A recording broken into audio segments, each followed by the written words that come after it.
Pass the torch. Pass the torch means तैयार करना। वह अपना उत्तराधिकारी तैयार नहीं कर सका। He couldn't pass the torch to his successor.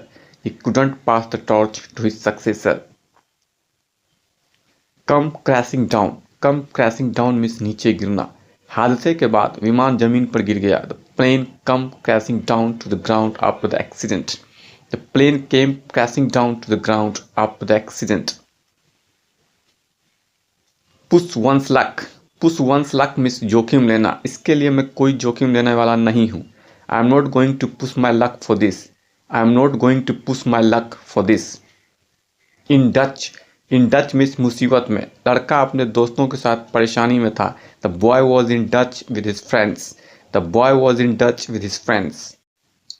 Gate into a row. Get into a row means झगड़ना। छोटी छोटी बातों पर विवाद करने की उसकी आदत है। He has the habit of getting into a row over trivial matters.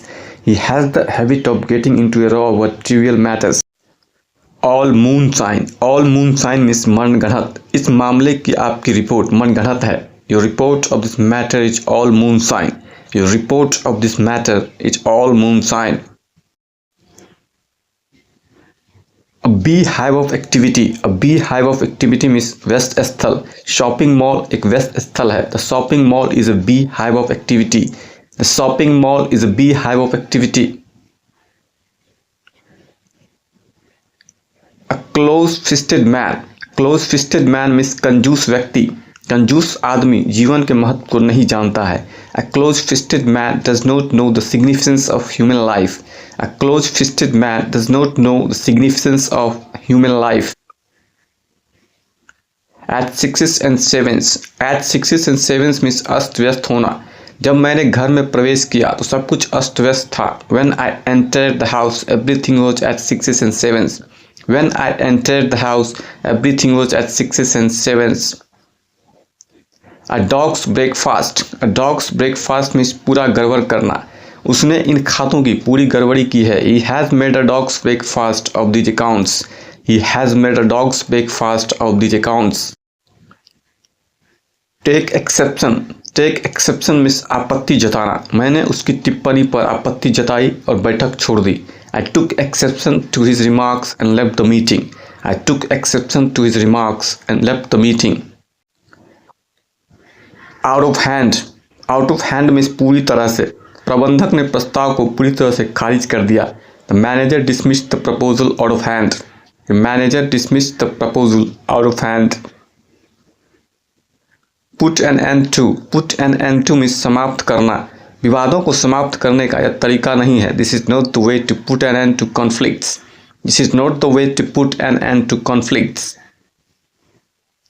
Turn a deaf ear. Turn a deaf ear means अनसुना करना। उसने अपने माता पिता की सलाह को अनसुना कर दिया। He turned a deaf ear to his parents advice. He turned a deaf ear to his parents advice. The salt of the earth. The salt of the earth means दयालु। इस गांव के लोग दयालु हैं। The people of this village are the salt of the earth. The people of this village are the salt of the earth.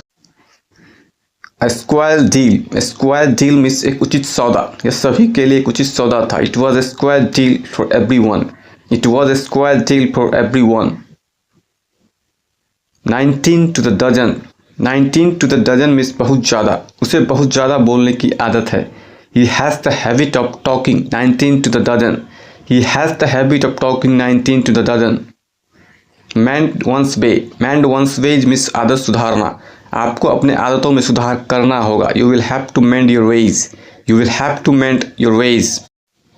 A laughing stock. A laughing stock means उपहास का पात्र। अपनी इसी आदत की वजह से वह अपनी कक्षा में उपहास का पात्र बन गई है। Because of this habit, she has become a laughing stock in her class. Because of this habit, she has become a laughing stock in her class. At the 11th hour. At the 11th hour means अंतिम क्षण में। अंतिम क्षण में उसने अपनी यात्रा स्थगित कर दी। She postponed her journey at the 11th hour. She postponed her journey at the 11th hour. Gift of the gab. Gift of the gab means बोलने की प्रतिभा। उसके बोलने की प्रतिभा की हमेशा प्रशंसा की जाती है। He is always praised for his gift of the gab. He is always praised for his gift of the gab. Thanks for watching. Please like, share and subscribe. Don't forget to press the bell icon.